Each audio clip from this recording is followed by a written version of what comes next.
Hey guys, this is Juan with the Cine-Men Movie Podcast. Letting you know that this episode is brought to you by San Marcos Mexican Restaurants, located right here at 2301 Southwest 59th Street in Oklahoma City, Oklahoma. Give them a call at 405-685-7773 for to-go order.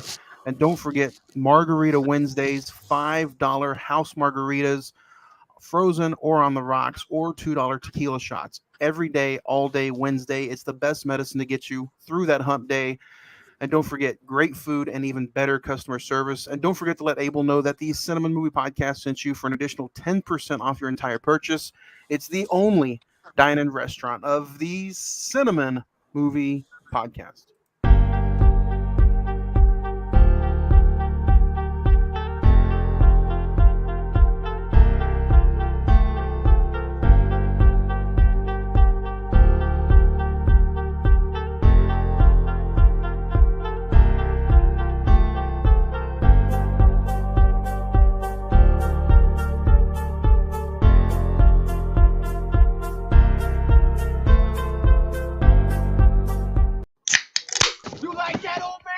Want a piece of me? Do I feel lucky?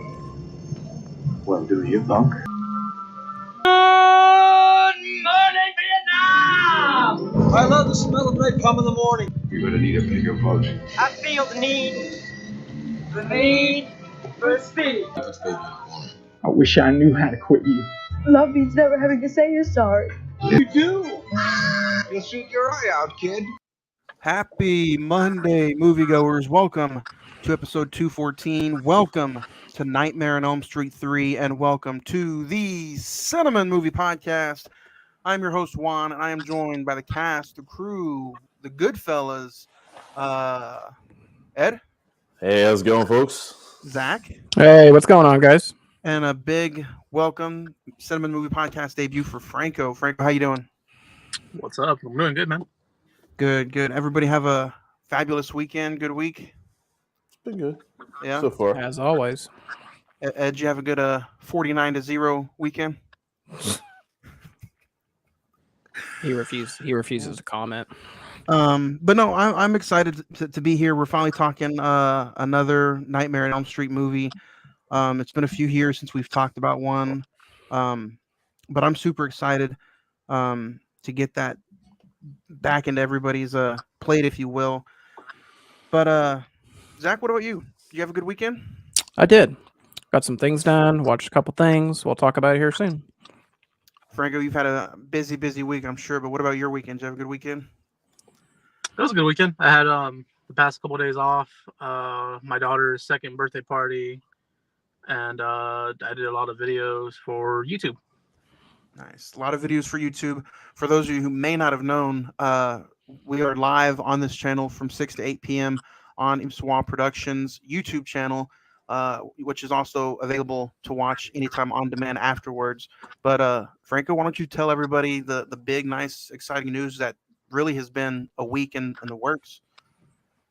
Last Monday, we were at 1,533 subs. We just hit 1K late August, I think, like the ending of August. And last week, a video blew up, went viral, and we are sitting at 53K and counting.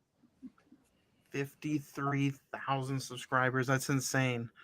Yeah, a big congratulations to everybody, man. I know it's definitely like been a long time coming. Hard work, and it's always good to pay off. So big congratulations to you guys, to everybody, really.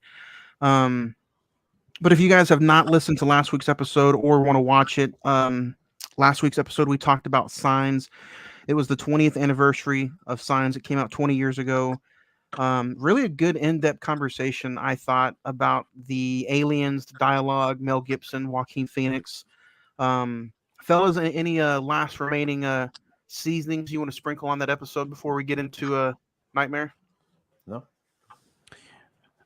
No, something I wanted to talk about, but I just slipped my mind, was the sound design in that film is really spectacular. Just the way Shyamalan is able to use,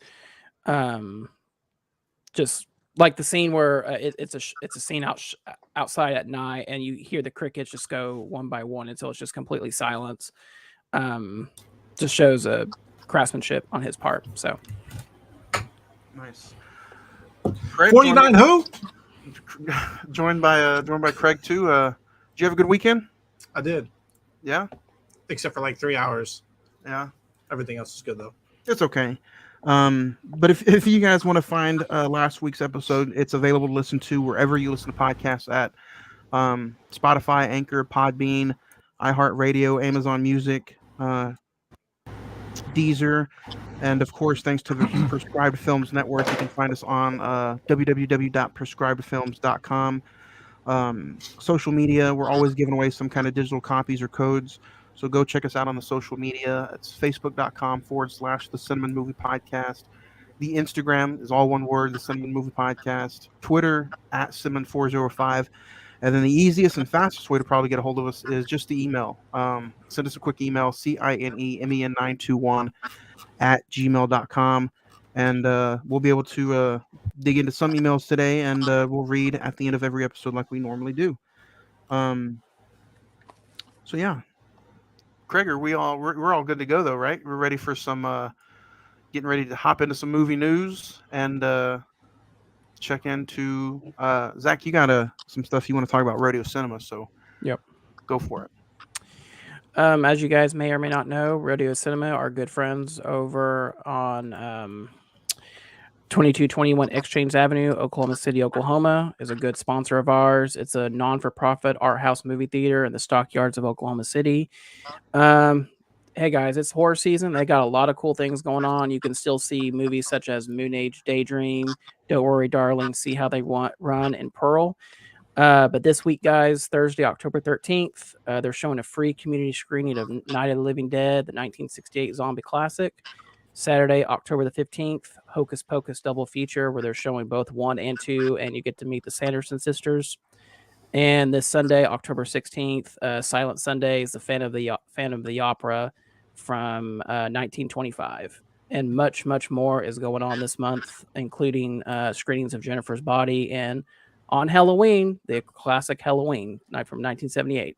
So go check them out, Rodeo Cinema, and tell them that the Cinnamon Movie Podcast sent you. Nice. I didn't tell you guys this, but they're asking us to come dress up as the Sanderson sisters. So that's what we're doing next weekend. I got a question. So the Sanderson sisters, is that like the 3 main witches? Yeah. And they're all like Sarah Jessica Parker is going to be there. No. I'm sure it's going to be like somebody dressing or up. whatever. But it's going to be Edward. Edward's going to be one of them. But no, let's talk about some movie news. Okay, tell me if you hear this.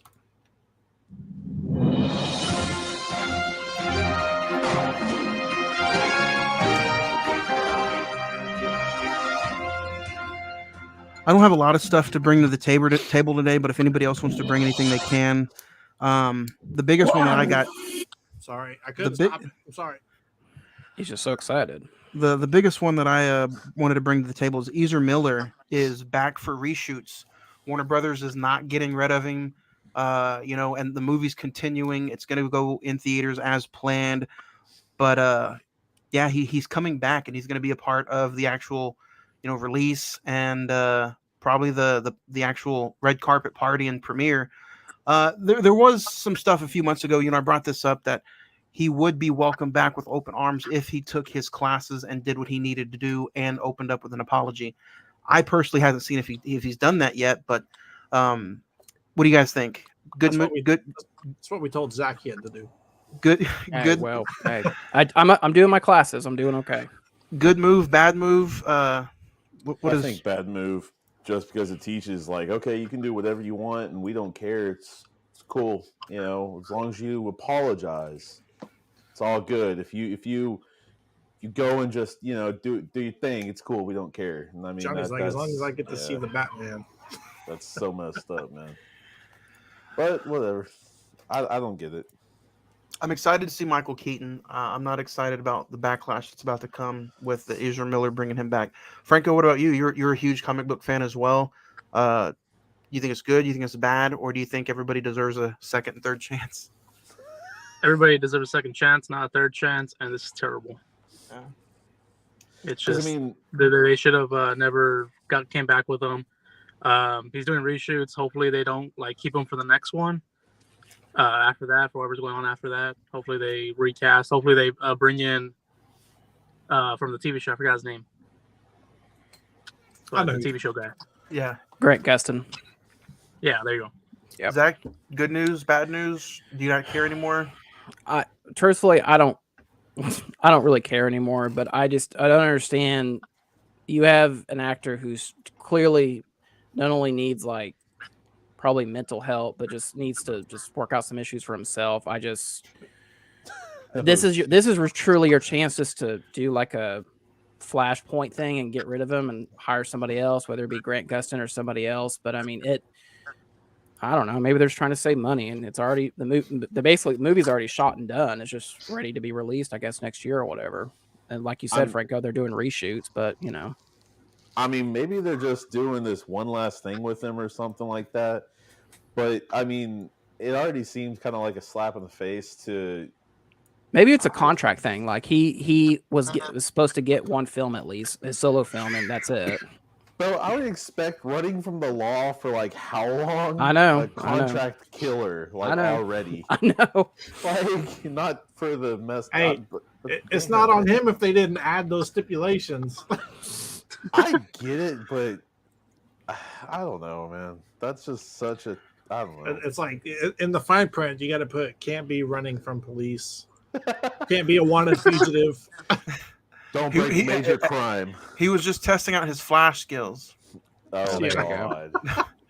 No, he wasn't fast enough. Apparently, the good news about this whole DC thing is there are rumors that Henry Cavill has inked his name in some multi-film contracts thanks to Dwayne Johnson providing some huge pushback for his new DC movie, which comes out in a few weeks.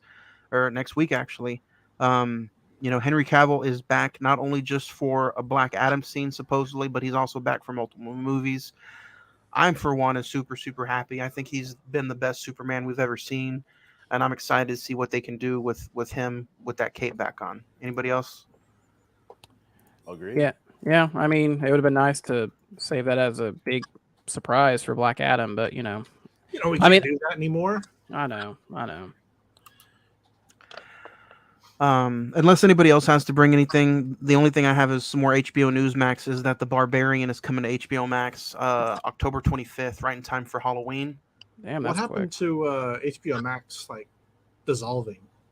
That's still happening. It's just they're still like if you go on to HBO Max now, you can see there's a lot of like HGTV and all different types of TLC programming. Yeah.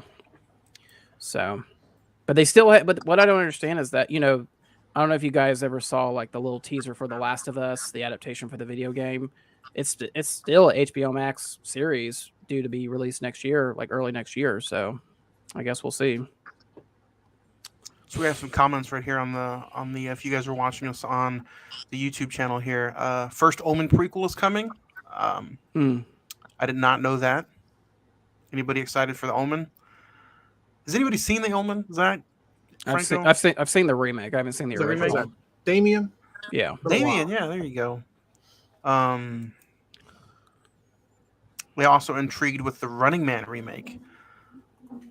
Arnold Schwarzenegger movies getting more remakes. I like it. As long as they don't remake the classic Jingle All the Way, I'm okay. Jingle All the Way does not need a remake. Because it's a classic. It is. Okay, as long as we agree. So Ed does not approve, so he's not in the mood, man. He's not in the mood. Recent watches, Franco. This is your first time going with us, so we'll start with you. Do you have anything that you've recently checked out or want to recommend to anybody watching or listening out there? Not within the past week. I saw the half of Dream Warriors, but I guess Dahmer. I talked about it last week, I think, or the week prior, and it's a interesting show. Not for the squeamish or anything, but I enjoyed it from beginning to end. And I've seen a whole bunch of wrestling. What was the one we just reviewed? Armageddon 08. Don't watch that. I don't recommend that. That one was a sleeper. Some of those Armageddon pay-per-views are like really hit or miss. I've noticed even lately, like some of the the pay-per-views that come out like in December. They're like, it's the very last one of the year, right before the Rumble. Let's make it the worst show possible. Let's save all the surprises. I saw Extreme Rules this past Sunday as well. That one was awesome. It was check awesome. that out. They enjoy wrestling. It was awesome. I don't know. We talk about it. It's a little spoiler alert if you haven't had 2 days to be on Twitter. The whole Bray Wyatt surprise I thought was done phenomenally well.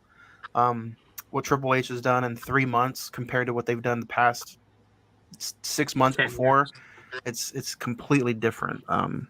Yeah, that's the first time I've been excited for a show in a long, long time. I made my dad watch SmackDown on Friday.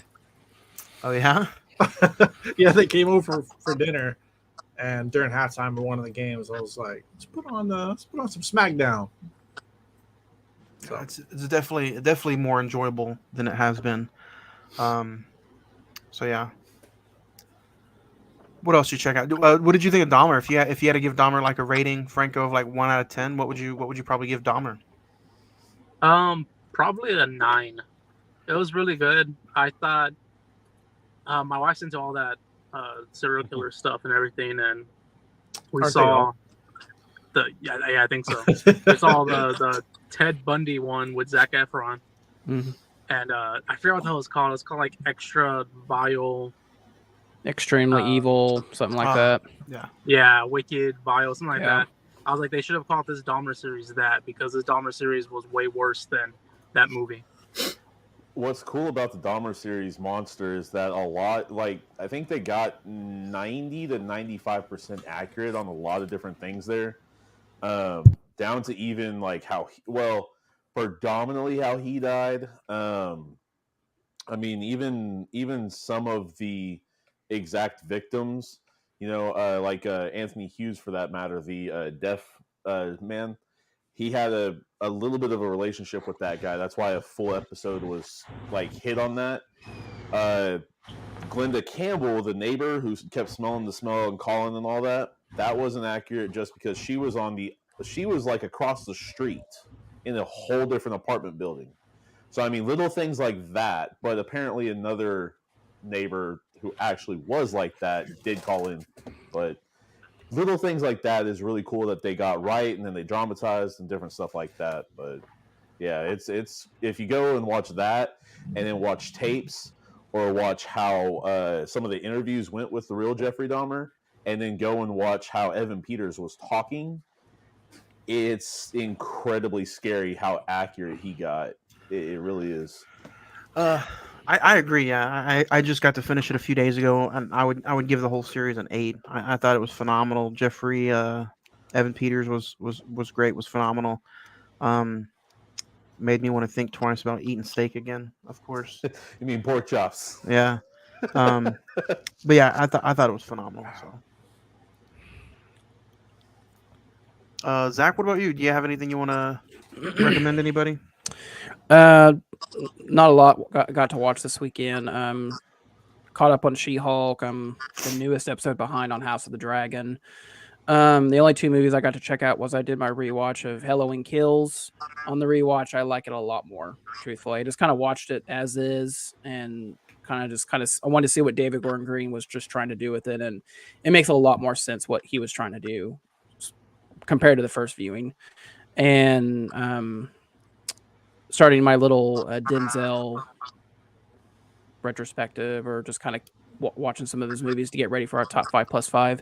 Watch Flight on Sunday. Excellent movie. If you guys have never seen it, it's on Netflix till October.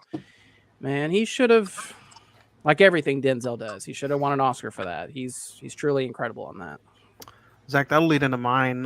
We talked a little bit that Sunday morning, made me want to watch Flight, so I did as well. I forgot the actress who was in Yellowstone was in that movie. Yeah, Kelly Riley. Yeah. She did a great job. I really enjoyed the movie. I checked out The Fly for a recent episode of Friday the 14th podcast, so you can go check that out on this YouTube channel as well. Shaun of the Dead, Nightmare 1 and Nightmare 2, Nightmare 3. Did you HBO Max it up, or just I got the box set. What about Hellraiser, the new Hellraiser? Did anybody check that out? I've heard good things about it. I thought it was really, really good. It was gory. It was everything it was supposed to be. It makes you want to go watch some of the other ones, even though some of the other ones are kind of terrible. But I think the director's vision on this Hellraiser was just phenomenal, and I think it was a strong movie to build from if they want to add anything to it. Um, and then I checked out Edward Scissorhands, and like I said, Flight. And then there was a little football game on. I watched little games this weekend, but that was it. So yeah, pretty pretty busy weekend. Craig, what about you? Checked out some football games over the weekend. Ended up finishing House of the Dragons, catching up with that last night. Zach, you're caught up? Except for last night's episode, yeah. Oh, okay. I won't say But, yeah. anything. I enjoy it for a prequel, kind of where it's leading and everything. I think Did the time jumps bother you? like for the first 5 minutes, but then once I kind of realized like where we're at and who everybody is and what Yeah. the path is, I'm fine with it. Yeah. Because I think it would have got boring if they stuck with the original cast. I feel like the time jumps kind of keeps everything a little fresher, and you can have more storylines and plots. Yeah. Watched Nightmare on Elm Street 1, 2, and 3, and what else? I saw the Mario teaser trailer. The memes that stemmed from that are awesome, and I think that's it. I haven't talked to you in a while. Have you been watching Andor on Disney Plus? Dude, Andor was one of them that I was super stoked for. And I just haven't watched any Disney related TV show. I'm burnt out. Oh, you haven't watched it. I haven't watched You just She-Hulk. haven't watched it. Oh, okay. I haven't watched Andor. I haven't watched anything. Hocus Pocus 2, nothing Yep. like that. Andor is really slow. I watched the first 2 episodes, and it just kind of feels pointless because Rogue One is so good. You know the ending to Rogue One, so why even try to touch Andor? Yeah. So it just feels pointless to me. Yeah. Yeah, I'm just, at this point I'm burnt out, man. Like, I don't know, just burnt out. I get it. Edward, what about you? You have anything you want to recommend before we get on to some other stuff? Right now, I didn't get actually a lot. I've been lost on She-Hulk for at least 3 weeks now. House of the Dragon. The time jumps. The last episode I watched. Other than that, I mean, Nightmare on Elm Street 3, Dream Warriors, of course, like we're doing today. There's that. I've been playing Link's Awakening a lot right now, trying to get through that game. Really, that's the main thing I've been doing, to be honest. So, yeah. But yeah, Dream Warriors, go check that out. I mean, honestly, if that's part of, one of the ones you haven't checked out, I would definitely rank that among one of the ones you should have already done. So, yeah. Franco, out of curiosity, have you seen Smile yet? It was #1 at the box office again this weekend. I have not. I did like the marketing scheme for them, though. Yeah. It looks like they haven't shown a lot, but there's some kind of freaky twist to it that, they're trying to keep it a surprise. Yeah, I wouldn't be opposed to just somebody telling me. I'm not saying the movie could be bad. It's just like I literally have no idea what it's about, and I'm just really interested. Yeah. And I don't know if I'm able to go see it anytime soon. Well, Craig loves his electronics. Craig, why don't you go ahead and let us know some stuff about CDR?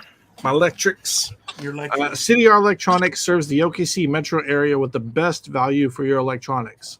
Located at 1604 West I-240 Service Road in Oklahoma City, Oklahoma, they pay the most for all of your electronics. Want to go check out the new FIFA game? They got it. Want to go check out Madden or 2K that came out the last couple months? They got it.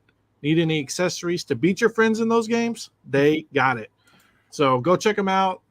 And yeah, tell them to send a movie podcast at you. So Zach now is going to start his new segment. Go ahead and let everybody know, Zach, exactly what this box office rewind is.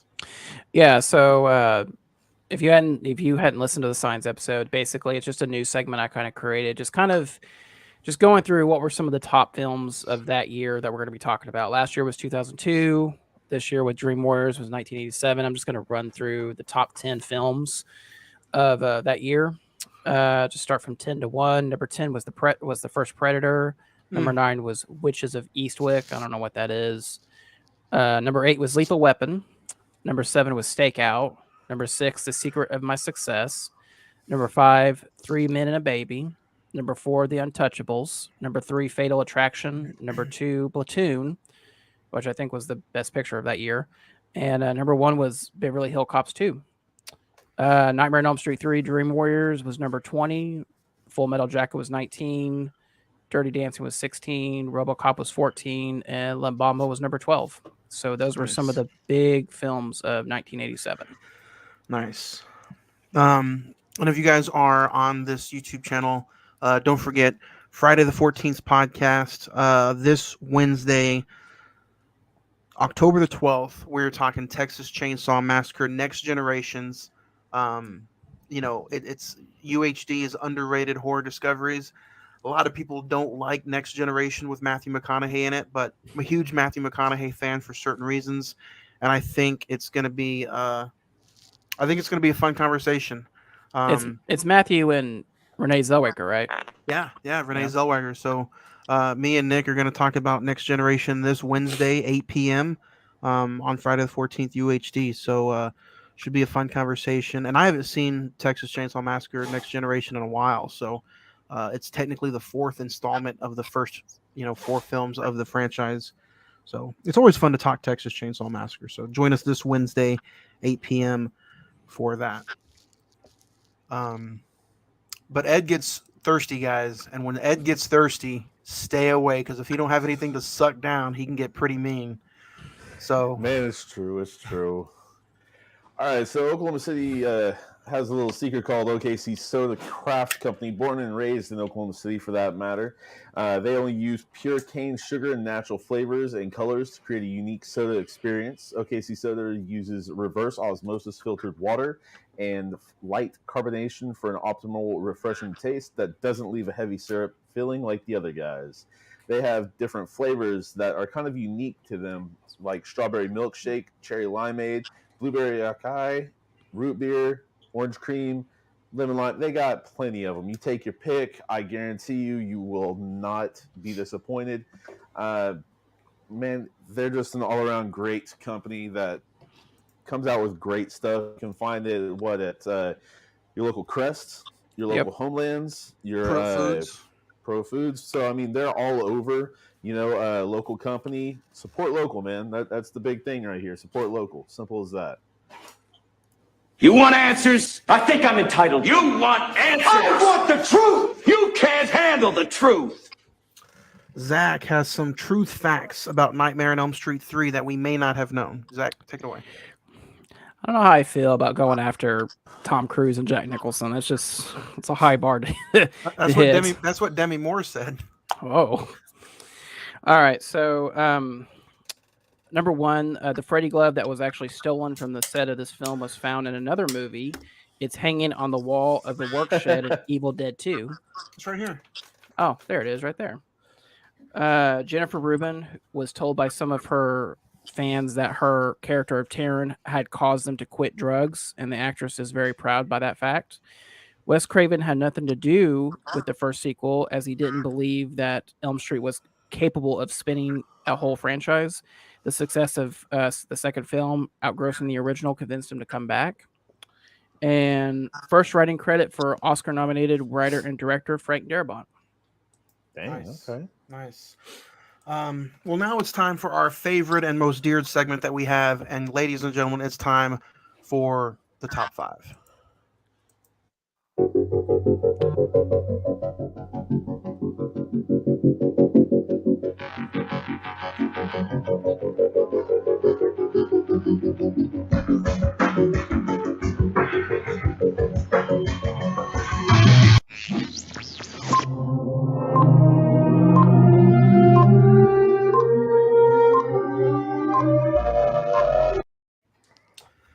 All right, this week we are talking our top 5 Freddy kills in any of the movies, any of the franchises. That includes Freddy versus Jason. Yes, I'm going to also. Oh, Yes, I'm also going to include the Nightmare on Elm Street reboot with Jackie Earl Haley. If you want to choose anything from that movie, you can also choose anything from Wes Craven's New Nightmare. So any of those movies, your favorite 5 Freddy kills. Before we get started, does anybody have any honorable mentions?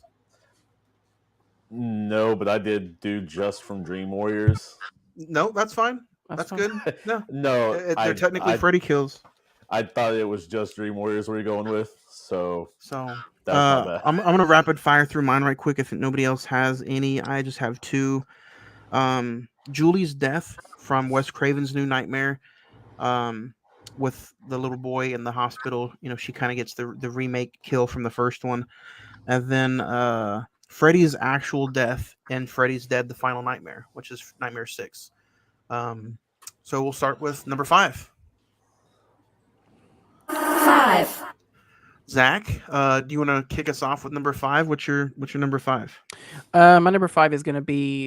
You could really make an argument that it's not really a death, but it's actually his death. Freddy's death from Freddy versus Jason. That whole last segment of just the brutality of Freddy and Jason going at it, just Freddy putting the knives into Jason using the machete on Freddy. It's just a very graphic, bloody fight. And by the end of it, the heroine gets to chop his head off. So, obviously, if you've seen the movie, you know exactly what happens, but I think it's a worthy number 5. So nice. Franco, would you like to go next? Number 5 for you. I got Kristen's death from Dream Master 4, episode part 4. It's where the quicksand, she gets sucked into the quicksand, is in the boiler room and thrown into fire. I think it's a good number 5 because we get the meme of Freddy wearing the sunglasses. So that was good, number 5. Yeah, man, I forgot about that meme. But yeah, good number 5. My number 5 is going to be from Nightmare 4. Joey's death. He's the mute kid in part 3. He gets his in part 4. He's the one who gets trapped in the waterbed, and I think it was just a fun sequence. When Freddy gets you and you're actually in your bed, but this time he traps you and drowns you in your own waterbed. So I thought that was pretty unique. And a lot of his deaths, even though some of them might be cheesy, they're all just unique and different. So that's my number 5, Joey's death from Nightmare 4. Ed, you want to go? Number 5, I'm going to go ahead. And like I said, most of these I've pulled just from Dream Warriors. Number 5, I'm going to go ahead and go with Nancy's death. Mainly because, not that it was gruesome or really just whatever, but you're killing off the original girl. That's like killing off Laurie Strode in Halloween 2. It's a big impact on the series. So I mean, maybe not huge, but still, that's the original girl. So simple as that. Nice. Craig, you want to finish us off? Number 5? Yeah, mine's going to be the No Strings Attached death from Dream Warriors. He's ripping out all of his tendons and basically making him walk like a puppet off a ledge to his death. So it's kind of cheesy that you see him overhead like a puppet, but the concept was cool. So that's my number 5. 4. Number 4, Zach, do you want to go? number 4 is going to be Taryn's death from the movie we're talking about today. We'll get into it. We'll talk about it, but I think it's just ironic that her not failure, but her dependence, I guess you could say, in life is ultimately what takes her out, and it's kind of a cheesy death in a way, just the way Freddy does his thing, but it's just kind of it's basically an overdose, ultimately what it is. So that'd be number 4 for me. Nice. Franco, number 4 for you. Number 4 for me is your number 5, Juan. The Joey waterbed scene. Yep. He gets distracted by the woman, wants to help her, and he ends up getting taken by Freddy in it. I love the line, the cheesy line. He ends it with, "How's that for a wet dream?" So many puns. Yeah, and I mean that's what I enjoy a lot about some of these, especially the movie. But we'll get into it. Number 4 for me is going to be Grady's death, from Nightmare on Elm Street Part 2. Um, and Part 2 is a little different. Jesse is kind of possessed with Freddy, and Freddy breaks out of Jesse, and Jesse kind of kills his friend Grady. Um, it's a little disturbing view, but I think number 2 gets a lot of flack as maybe one of the worst in the entire franchise. But there are some pretty cool and unique deaths in Part 2, and Grady's death made my top, so I had to throw some love to Part 2. Grady's death, Nightmare on Elm Street Part 2, Freddy's Revenge. So, Ed, number 4 for you. Number 4 for me, I'm going to go with Freddy's death in Dream Warriors. Whenever it's kind of a double, for that matter, one side's doing one thing, the other side's doing another. You've got, her dad and her coworker over there killing him with, coworker basically killing him with holy water as well as a cross. She's going ahead and stabbing him with his own glove, different stuff like that. So I mean, it kills her eventually. So my 5 and 4 are back to back, but it gets rid of Freddy for that movie at least. So yeah. Craig, number 4. My number 4 is going to be Glenn's death from the original. It's not visually, you don't see the kill, but the blood coming out of the bed, with it being the original, it's just kind of like, holy shit. And it's I don't know, just when you see it, it's shocking, just kind of seeing the blood spew out of the bed like that. But we all know the body doesn't hold that much blood. So I was about to say that's 7 pints, man. Yeah, so that's kind of why it was lower on my list, but it's still cool nonetheless. 3. Number 3. Zach, what's your number 3? Number 3 is going to be Philip's death from Dream Warriors. A terrible way to go with your veins basically used as puppet strings. I can't even imagine. Probably we'll get into it, but I think it's probably the most creative deaths out of all the ones in this film. But we'll talk about it here in a little bit. Franco, number 3 for you. Number 3 from the Dream Warriors, I got Jennifer's TV scene where she gets Freddy's turned the TV and she basically gets taken into it. Welcome to prime time. Damn it! Yeah, I was waiting. I was hoping nobody would say it so I could do it.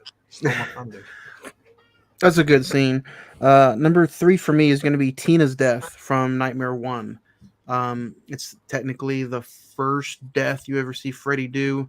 He's not really in the room with her when it happens, but she, it's the scene where she gets dragged out of bed, rolled up across the ceiling, and he does what he has to do, and Rod gets the blame for it. But seeing that out of anything, that being the very first kill of the franchise, technically was just a phenomenal scene, and it sets the tone for what these movies are going to do. So, highly creative scenes, and it's from the OG. So Tina's death, Nightmare 1, my number 3. Edward, number 3, Franco. I'm going to follow you up with that. Jennifer's big break, big TV break for that matter. She went right into television. Simple as that. I mean, hey, literally, and she electrified the crowd. So, could you imagine them trying to do that today in a flat screen?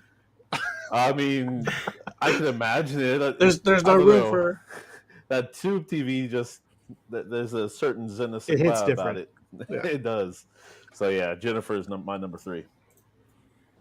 Nice. Well, I'm following you too. It's just cheesy enough and gruesome enough to because when you see Lawrence Fishburne kind of come in and he sees the death like that and the body's just hanging from it. It's a solid kill, but the punchline's what got me. So that's my number 3. 2. Zach, number 2. Number 2 is going to be Tina's death from the original film. Most people kind of forget how much of a brutal kill that really is. I mean, she first gets levitated off the bed, and then she gets like literally thrown violently across the room, all over the room, and to the point where I think he like she gets the Freddy glove across the chest or something like that, and then like slams down hard on the bed. That's a very brutal, violent kill and worthy of a top 5 Freddy death. Number 2 for Franco. I got from the original Glenn's death, the bed. You get stuck into it.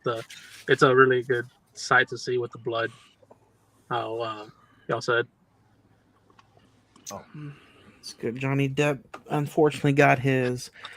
It's before they knew who he was going to be that famous. They probably would have kept him for the next 3.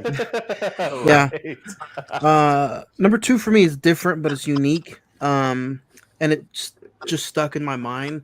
But Carlos's death in Nightmare 6, Freddy's Dead: The Final Nightmare.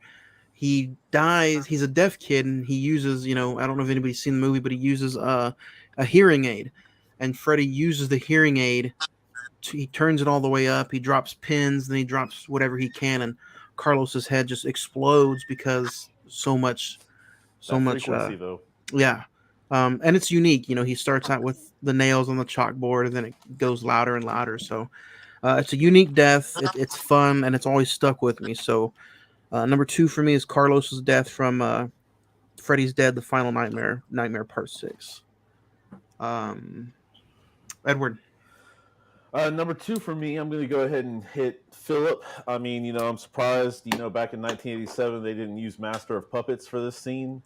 That would have been perfect, Probably too much money. But probably at the time, especially Metallica being huge or starting to get huge right then. But yeah, man, I mean, ligaments, tendons, just he's just, that's makes your arms hurt.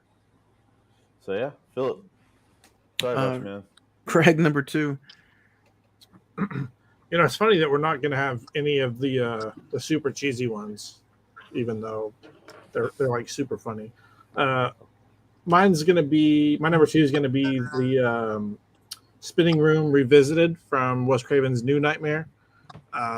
Just kind of an homage to the original first killing, but definitely a lot more visually pleasing, since it's kind of, they saw where horror's been, so they kind of took it to another level. And Dylan can see Freddy in that movie, so it's fun. It's fun to see Freddy on the roof with her, or on the ceiling with her, chopping her up. It's just when you see it, you're like, oh damn, that's from the first one. That's an homage. So it's not only is it nostalgic, but it's also, like you said, pleasing. So that's my number 2.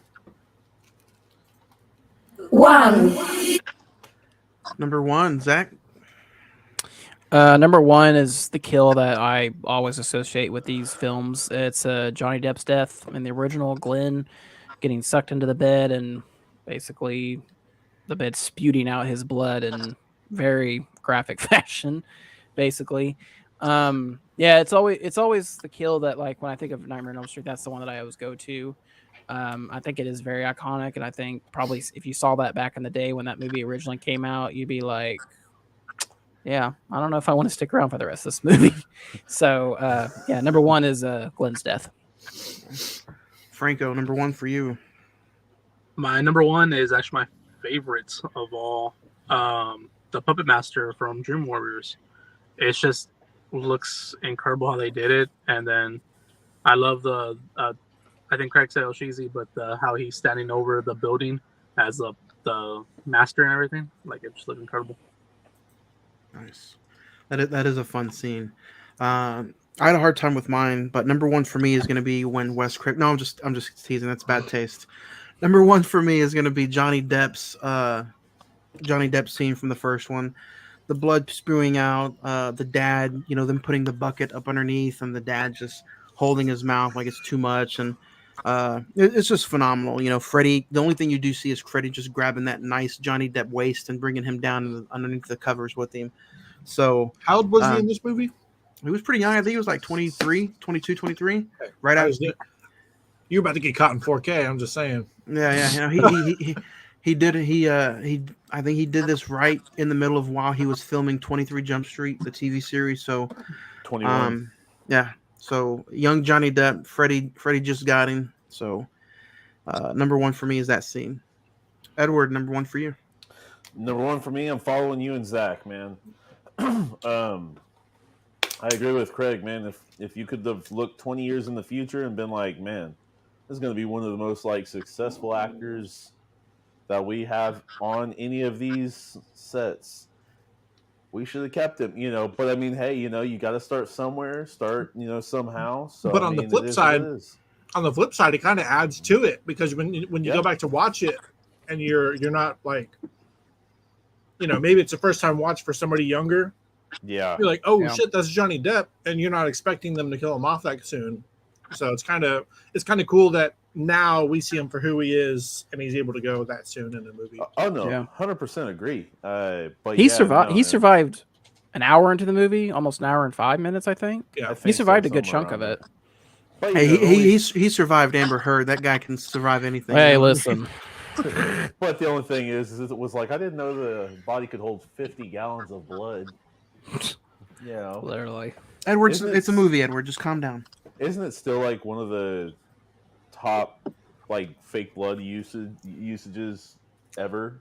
Probably between that and Carrie. Yeah, Carrie's pretty bad. Yeah. My number one is going to be the first kill.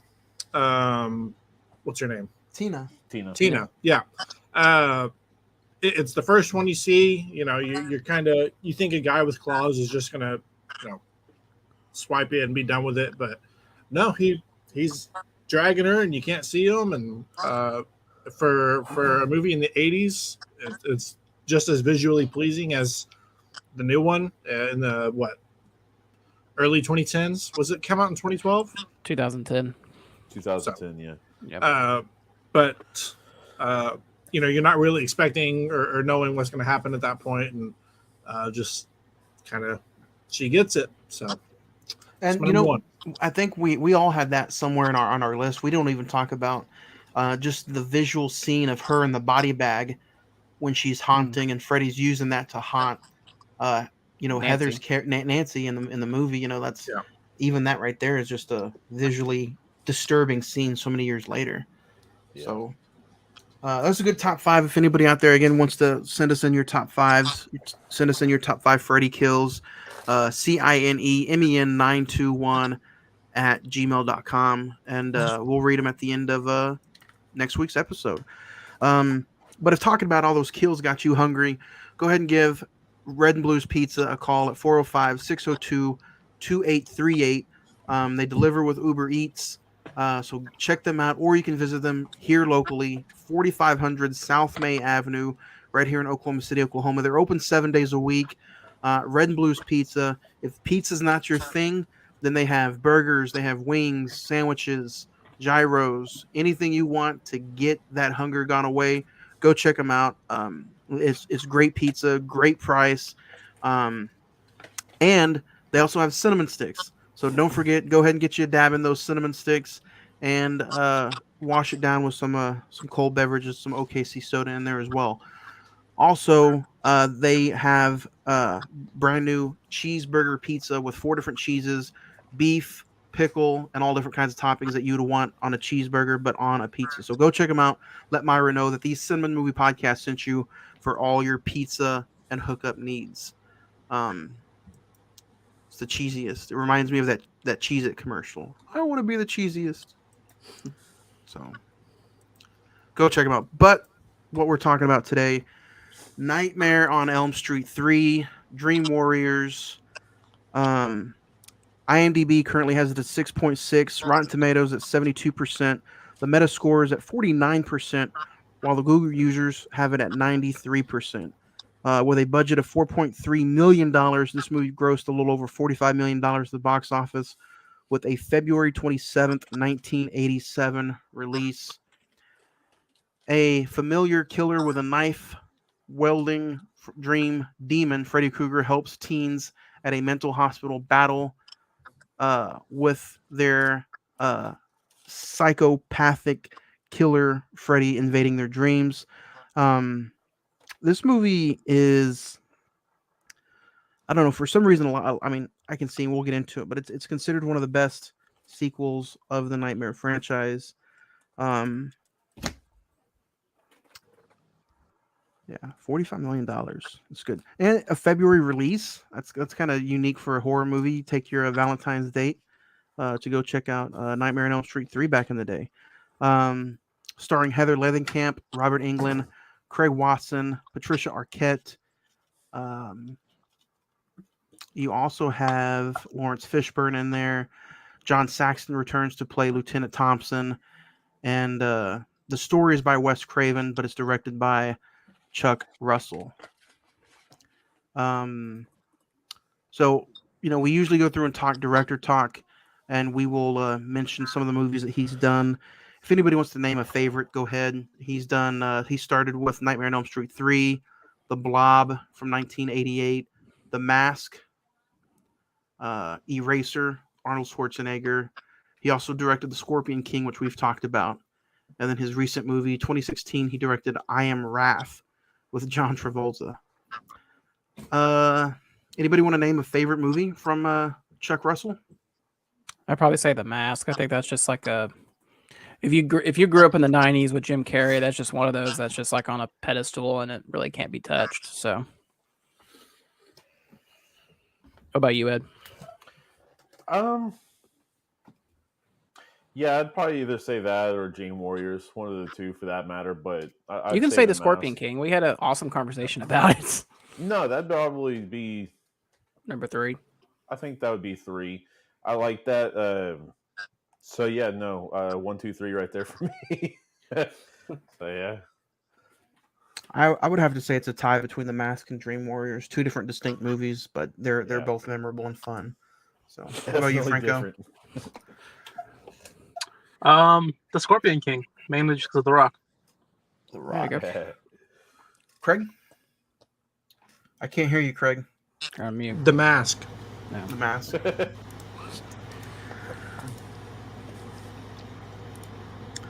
All right, so we'll start with Zach. This is the first. Is this a first-time watch for you? Do you remember the first time you've seen this movie? Or okay, so No. First-time watch. What was your thoughts after the film? Like I said, first-time watch for me. I've only, to be truth with you guys, I've only seen the original. Now this one, New Nightmare, Freddy vs. Jason, and the 2010 remake. Anytime Johnny says we're going to do another sequel on one of these horror franchises, I'm just like, oh, Jesus, here we go. Because the horror of Season of the Witch just PTSD for me, man. But oh, no. No, I got to admit, I was really surprised by this. I was really entertained, and I thought it was a worthy sequel to the original. So, Craig, what about you? Is this a first-time watch for you?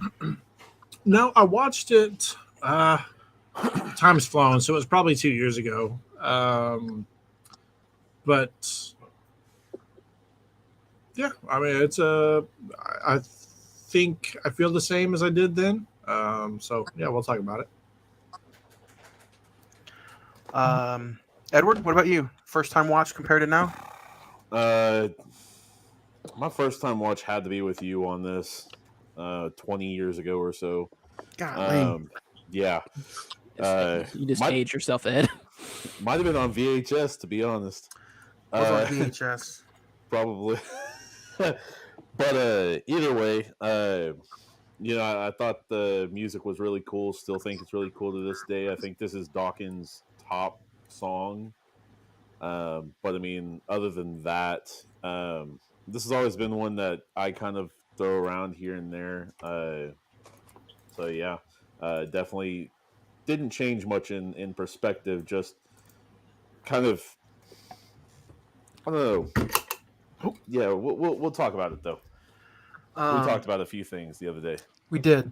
So we'll get into it, Mr. Franco. Though, man, I know you're a super busy guy. I want to say thanks for joining us for the first half of this episode, man. Again, for anybody who's maybe just now tuning in the 55-minute mark, um, last Monday to this Monday, man, over 50,000 subscribers now for this YouTube channel. Um, it was a fun top 5 list, but I want to ask you, man, what's next? What do you want to do? Like, say you do reach, this channel reaches 100,000. What do you want to, what's next? I have no idea. Just keep posting out content. I still do the wrestling. Go to other wrestling shows. Hopefully, start getting a pay rate for going to those wrestling shows now. Yeah. And just keep up pumping out content with all of us, with y'all, pumping out movies every week. The bonus episodes when we all had them. Friday the 14th, every single week, new movie, and then the deep dive. Just put out content from every brand that we have associated with us. Maybe we can get old Mr. Gregory out there to push out some sports content. Yeah, more than welcome to. If y'all, I heard you talk about that a few weeks ago. If you want to do it on the channel, you're more than welcome to. Nobody's taking me up on that offer, though. Hey, anything you want to do, push it up. And Craig, if you have somebody that wants to join on, push out some content, like you said, I think sports would do great. And now 50,000 subscribers, the sky's the limit. All it takes is that one. So, man, I want to say thank you for joining us. It was a great hangout.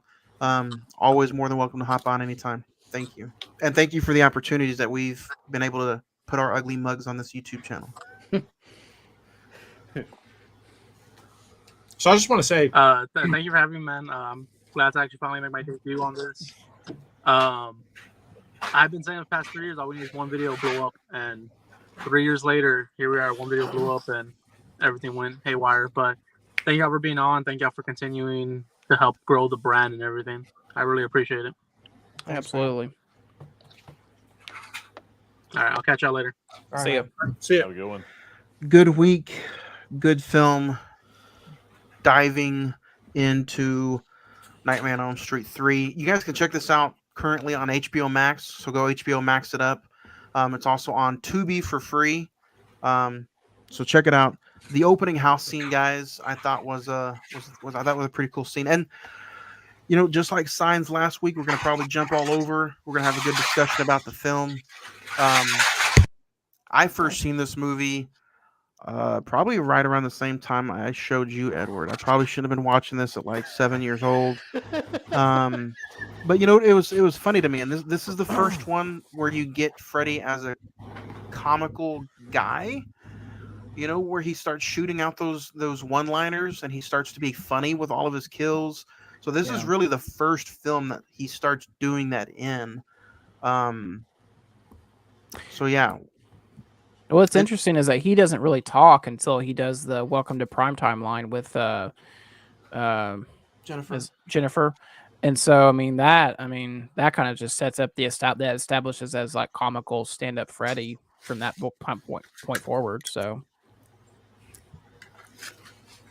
Yeah. But yeah, the opening sequence I think was very, it towed the line really well between nightmare and reality, as Patricia Arquette's character, Kirsten, was running through the house, and I don't know about you guys, but the whole when she picked up the girl, and you could clearly tell that it was a doll that she was carrying. I was just like, guys, can we just like have some scenes where they kind of cut and she's actually holding the girl like the real girl? But I don't know. But it still did its job though. Transition wouldn't have been that hard. Yeah. What do you guys think about the once you as the audience member and Kirsten thinks that the dream is over, she goes in the bathroom and we get the Freddy nail knobs, I guess you could say, that cut her, and it sets up the idea that her mom walks in and it looks like she's trying to cut herself. I enjoy the whole concept of Freddy making it look like all these kids are trying to commit suicide, and I think Yeah. the idea of them putting him in a mental hospital and haunting kids who already have trouble, who already are troubled kids, but now it makes it look like he's not the antagonist. They are, like, they're hurting themselves. And I like how you get a quick introduction to all the kids. Max, played by Lawrence Fishburne, meeting Kristen, and then shortly after Kristen gets, admitted, you see Nancy come in, and a lot of people talk about part one and part two, but to a lot of just the true Freddy fans, like, part three is the direct sequel to the original, and that's exactly what Yeah. this feels like. And Craig, you mentioned it in your recent watches. You watched 1, 2, and 3. To me, part 3 just flies by. It does. Yeah, it flies by a lot faster than definitely 2. Sorry, can y'all hear that? Yeah, just a little bit. Sorry. It flies by a lot faster than 2. But 1, I think with 1 being so nostalgic, it could be, you don't really have a sense of time when you watch it, just because it is so good when you're watching it. There's nothing that really is unwatchable in the first one. It's just kind of enjoyable since it is so nostalgic. Yeah. So, but this one definitely flies by.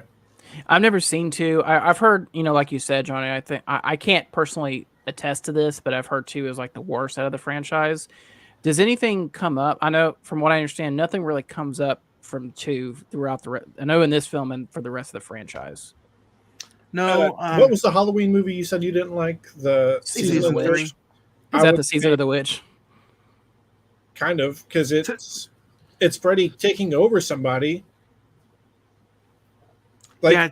Freddy is still in it, but he's just taking over people and kind of he takes over one person and kind of has him do everything. Mm-hmm. And so in like Season of the Witch, it's kind of one person who's not doing it. He's doing it. They're doing everything. Yeah. So. To me, part 5 was always the one that was just kind of like, why am I watching this? It's more of a, Which one was 5? Part 5 is Dream Child, where the woman is technically, she has Freddy's baby, and it's not like, it's like, why? Like, we don't need it. I also think it's the one, it's either 4 or 5 where he's eating the pizza and the souls of the kids that he's killed in the past are the sausages. So he's eating. Yeah, it's a little out there. 4 and 5 to me. Cheesy. Yeah, 4 and 5 to me are really, really cheesy. Which one was it? Cheesy. Which one was it that had the video game death, where the characters fall into the video game? That's part 6. And was it 6? Freddy's there with the controller and he's playing. Yeah. It's like the glove. He's like, yeah. Part 6. Yeah. That was one of the deaths I was referring to earlier when I said nobody's going to do the bad ones. Yeah. Yeah, there are some bad ones. Maybe next time we do a Freddy movie that we could do our top 5 cheesiest deaths.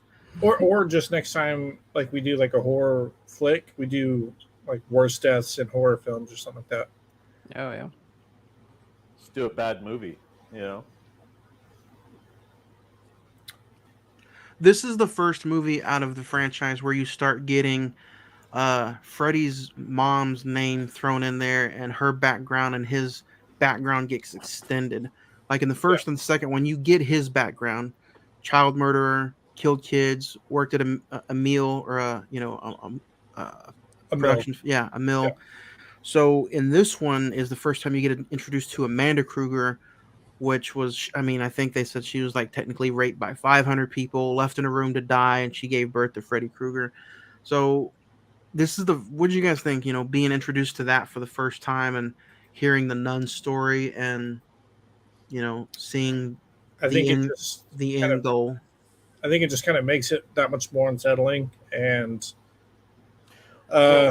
it kind of makes sense that Freddy, he was kind of mocked and burned and tortured for what he did, and it just kind of comes full circle. You know what I mean? Like, she was burned and tortured, and so he's kind of doing the same thing. then you've got kind of why did she appear anyways? In the third movie, it's kind of like, okay, was it because she, I guess, worked at this hospital and all that good stuff? Was it that? Was it because she wanted him to finally be put to rest? There's questions you can ask yourself in fantasy book for that matter. Um, but Well, it states why she was there. That ghost, the nun. Technically, I mean, I don't know if it says it in the movie, but the nun was Amanda Kruger, the ghost.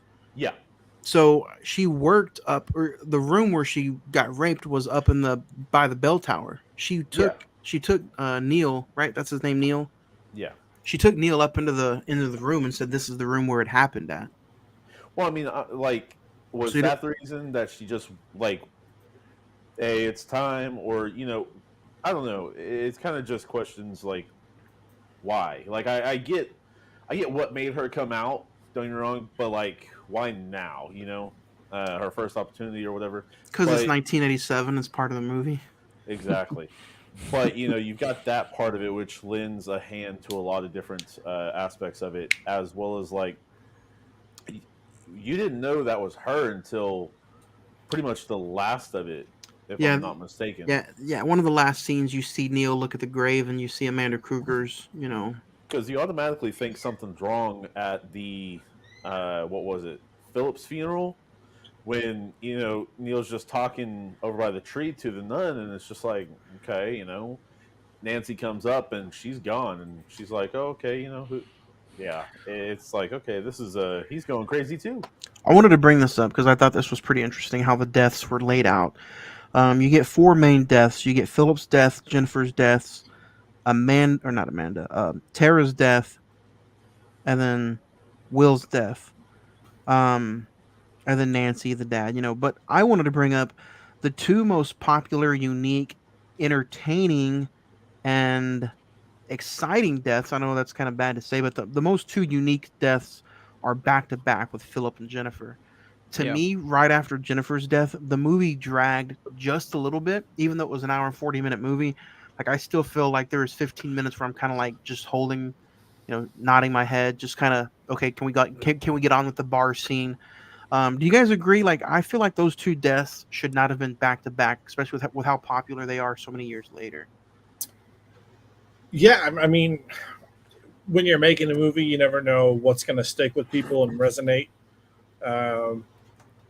So, I mean, you kind of just laid out the story like as you think it should flow, and it just so happens that those are the two best ones in the movie.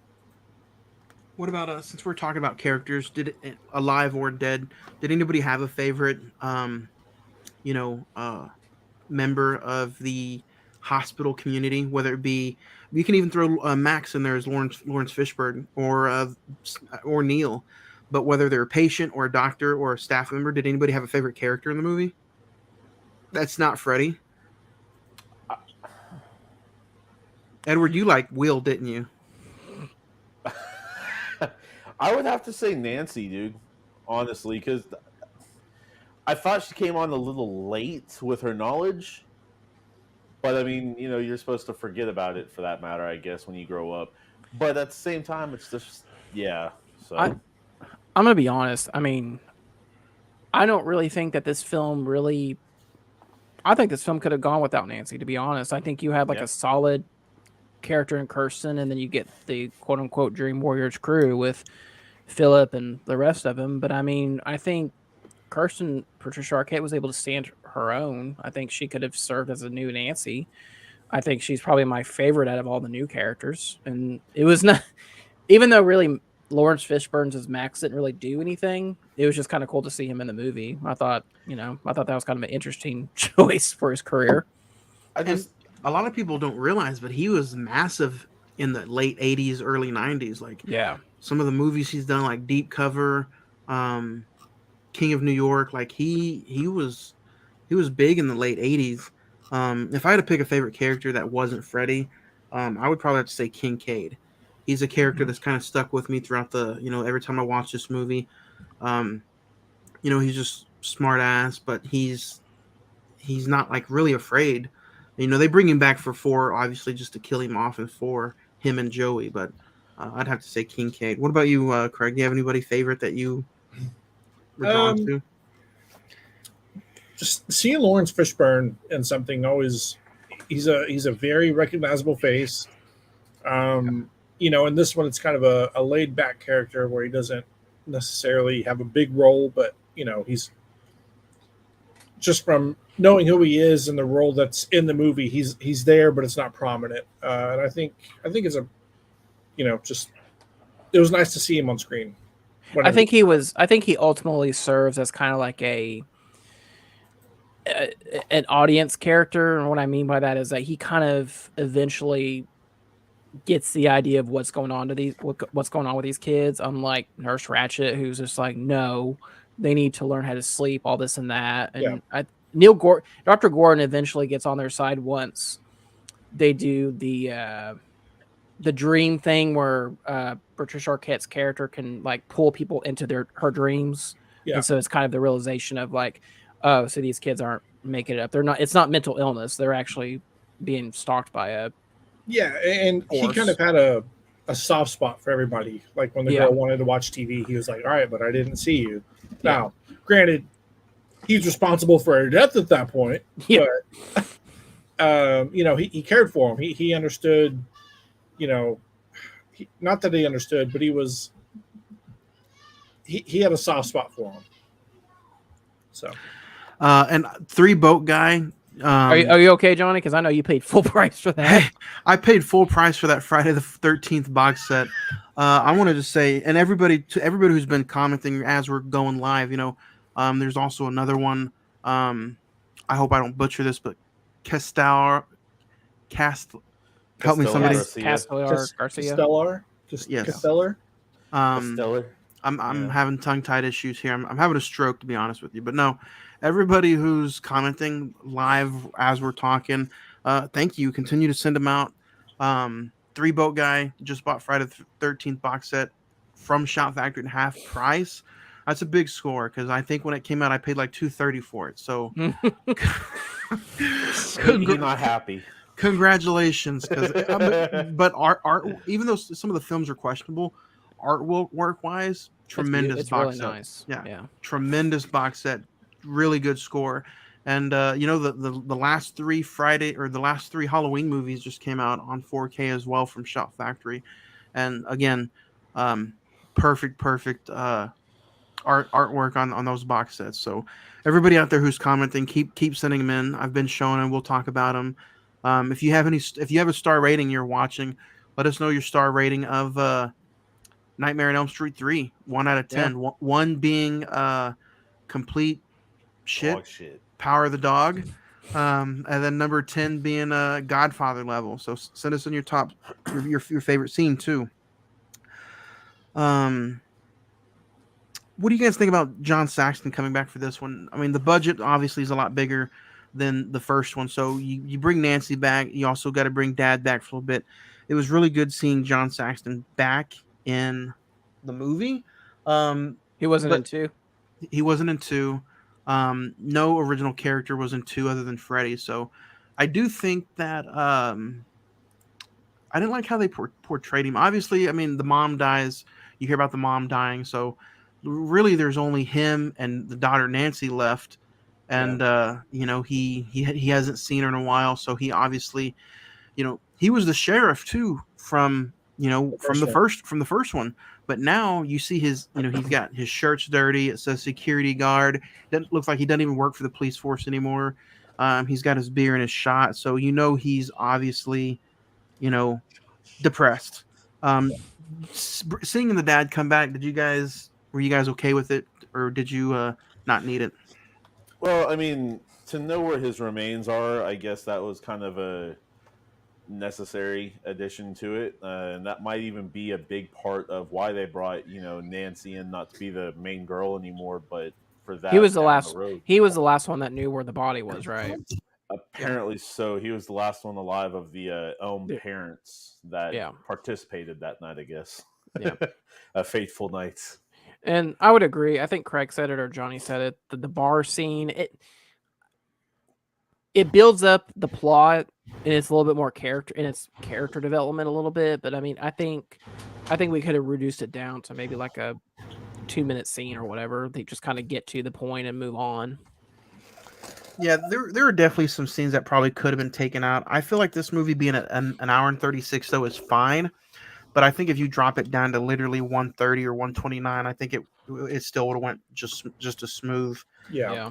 So me and Juan already discussed this over a time we got to hang out for a few hours couple days ago. But I want to ask you two this: did y'all two kind of get not boring tired, but tired throughout the movie here and there? I mean, not necessarily. I watched it late at night anyway, so it's kind of. Anytime I watch a nightmare movie, I get tired. We were kind of just discussing that because we were watching 2, I think, and or was it 1? I can't remember. I don't either, but yeah, it was just kind of a nodding in and out kind of thing, and it's not necessary because the first I think I've watched this 3 times this past week, and like the first 2 just because like I kept falling asleep during it, and it kind of ticked me off. So I was just like, come on, man, you just love HBO Max, man. 1, 2, Freddy's coming for you. That's why. It's not boring, but yeah. Kind of looking at my notes, it's almost kind of it's interesting that like you get, like you said, Johnny, you get the 2 best deaths with Philip and Jennifer. Yeah. And then it's almost, I can understand how someone could get tired because they just throw so much backstory at you. You get the quote unquote, they're the last of the Elm Street children. You get Joey's nightmare with the hot nurse. You get, just so much. I think that's everyone's favorite nightmare. But I think it's just, they're throwing so much at you, you just can't really take a breath. It's just, let's just kind of just slow down and just kind of let the kids reel from what happened from the last 2 characters and just kind of set up more stakes as before we go on to the next death or whatever have you. Pork chops. Yeah, pork chops. What do you guys think of the group session gone wrong where Joey that's the scene where he does get, he falls into his dream / his nightmare, and then Nurse Ratched shows up and, she's shaming everybody, and that's where Nancy, she gets dismembered or disbarred from her job. Yeah. Yeah. I felt like that scene was probably maybe 2 minutes too long too. I understand, setting up the dream warrior aspect and, hey, these guys can take down Freddy because they are now proven in their dreams they can really do anything. Yeah.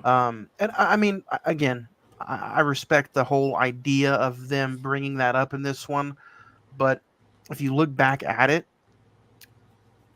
they never bring that up again. Well, I will say, like, I kind of want to argue that point a little bit because it's even like Kincaid states in part of the dream with I didn't really like question anything. What are you trying to challenge there?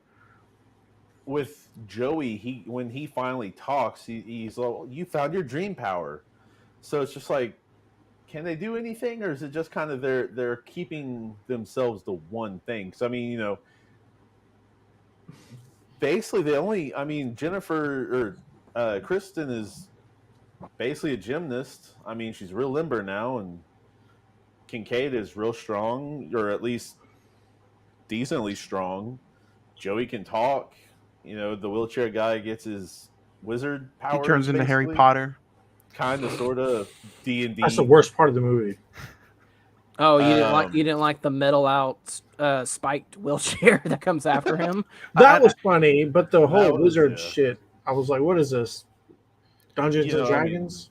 I didn't see those are the 2 deaths that I didn't care for either. Like, even though the Terra death was cool and the kill was cool because she got it, but I didn't like the 2 back to back. Like, to me, that really made them feel like, they're just throw off characters. They're not really. Really, Will doesn't even die. Like, he doesn't die in any special way. He just gets like stabbed in the stomach or whatever, like a normal Freddy death. It's not nothing. Sometimes it's the little things though. I appreciate a Freddy death like that. I will say, Tara's death felt a little bit like a Saw death. Oh yeah.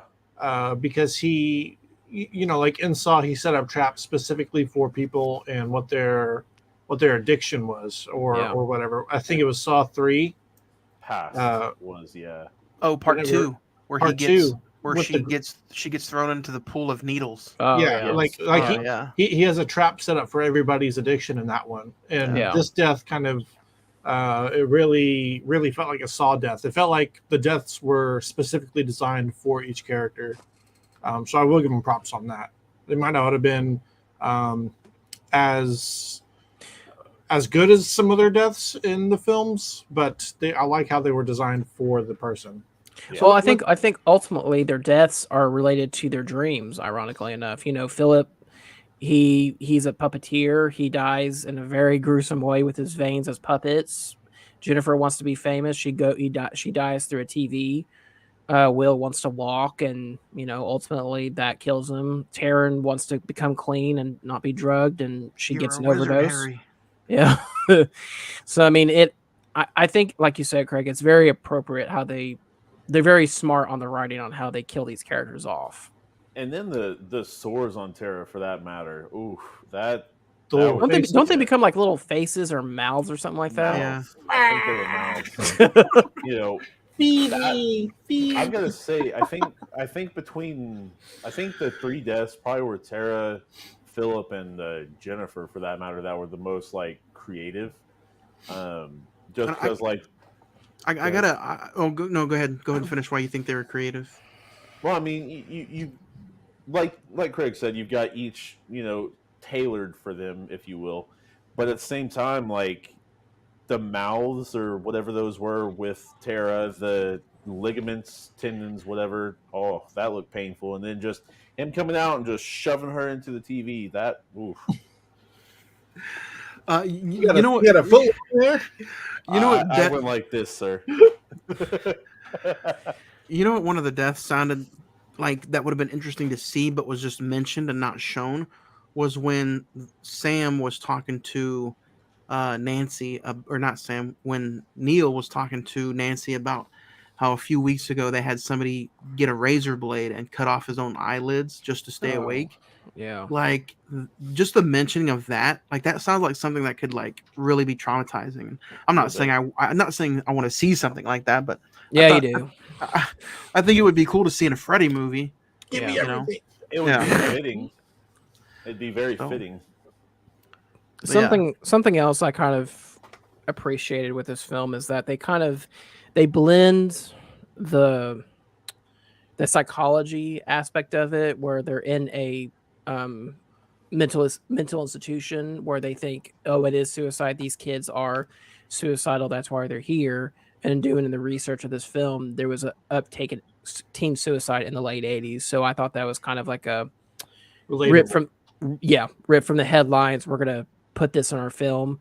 But also, I mean, midway through it becomes like a religious conjuring type thing where they have to get the bones and put holy water on it in order to stop Freddy. And they think that's what's going to stop him temporarily, obviously. But, What do you guys think of the ending?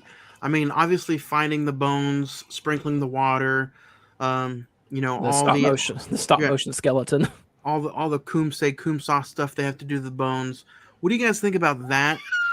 Ed, are you okay? You sound like a big ass choo-choo train. Anyway, what do you guys think of the whole, the bone collecting with Freddy's death? But yet he gets one last hoorah by killing Nancy, which is the main character. She's the franchise guy. They kill her off in just the 3rd movie. And she already said it herself. She was not going to do another one unless Wes Craven came back. And Wes Craven had already said he's not ever going to do another one. So was it fitting that both of them just completely stopped? Zach, I'll start with you. What did you think of killing off the main person? You think it's just because they knew she was not coming back for any more? I think it's a little bit of both. I think, by the time you get to a 3rd entry in a franchise, I think you have to shake it up and do something different. I mean, good Lord. I mean, I really didn't know. Obviously, I didn't know that this was the one that Nancy got killed off, but I thought it was appropriate. I mean, you only can have a heroine for so many movies before it kind of gets tiresome. Was she in part 2? She was not. Oh, okay. So she's only in these two and then New Nightmare, correct? Yeah. Okay. So clearly shows you my knowledge of these films, but you know, I mean, I thought it was appropriate. Obviously, you know. Which ones have you seen all the way through out of all the Nightmare movies? Is it just 1, 2, and 3, or just 1 and 3? I've seen one, the original Dream Warriors, New Nightmare, Freddy versus Jason, and the remake. Nice. So I haven't seen 2, and I haven't seen 4 through 6. 4, 5, and 6. Yeah. Well, guess what, Zach? Every year. But I mean, that's the kind of thing. The enjoyment part of this podcast is that, you know, I wouldn't go out and search for those films. I'm glad that we're, you know, that every year I get to add another one under my resume. So that's funny. Lola J, one of our listeners, asked, "What horror movies would you say the sequels were better than the original?" Oof. That's a good question. That is a good question. The sequel was better than the original, horror movie wise. Man. I'd say. Well, I'll get too much flack for that. I was gonna say Halloween 2018. I kind of like better than the original. So you son of a bitch. I know. I'm disbarred from next week's episode. You know, how about, I know these aren't like original like classics, well, they might be to some people now. How about The Conjuring 2? I think is a way better movie than the first Conjuring. Yeah, I would agree with that. Yeah. Or regular movie wise, what sequels are better than the original? Terminator 2, Judgment Day is way better than the first Terminator. Dawn and Dawn and War for the Planet of the Apes are good ones. You watch your mouth again. Hey, you know you like those. You like those movies. James Franco is in the first one. Final Destination was good, and I think Final Destination 2 kind of took it a little bit further. And Empire Strikes Back. Yeah, Empire Strikes Back is way better than A New Hope. Yep. Godfather Part 2. I like the original one better. You like the original Godfather? Okay. Yeah. Am I just banned from the rest of this episode, basically? I know we've been talking Mel Gibson and Lethal Weapon movies, but I think Lethal Weapon 2 is better than the first one. Yeah. I mean, if we're not talking, 1 and 2, if we're talking Edward is Chamber of Secrets better than Sorcerer's Stone, Edward? Negative. Zach, is Two Towers better than the first Fellowship? Oh man, that's hard. It is. I would say. I don't know. You'll have to wait for a review in December to ask me that question again. It does a lot more than Fellowship. Fellowship's a good foundation, but it does a lot more that's pleasing. Yeah, I would agree.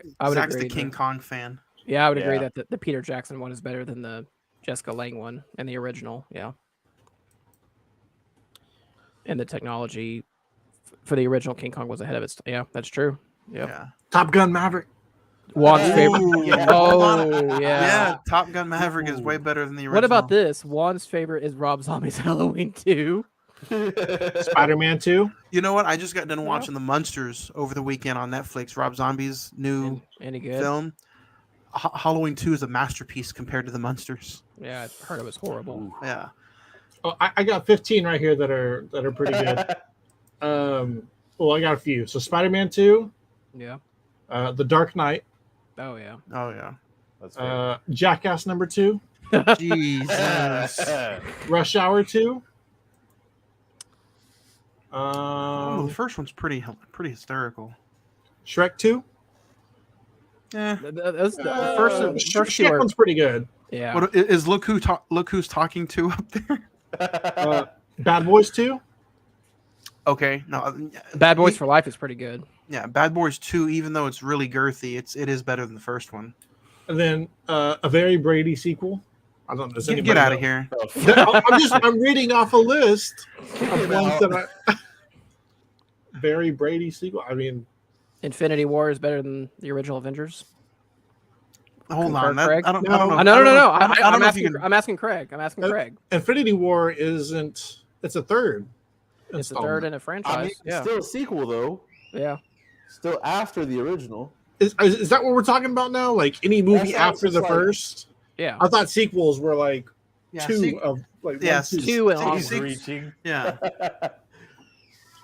Sequel to me would be like number 2 Okay. out of 3 or 4. Okay. Some of you guys can't Fair count. on What movie kept you on the edge of your seat from start to finish? I loved Apocalypto from Mel Gibson. It was incredibly underrated, I think, because of the controversy surrounding him at the time. I know you hate this movie, Ed, but the rewatchability for No Country for Old Men. I mean, I think that's one that's really. You better get that 6-star film out of here. that. First off, 7. First off, be accurate. It probably went down for you since it's. Would Infinity be yours, Craig, or Endgame? I mean, if we're doing anything after the original, it's Infinity War.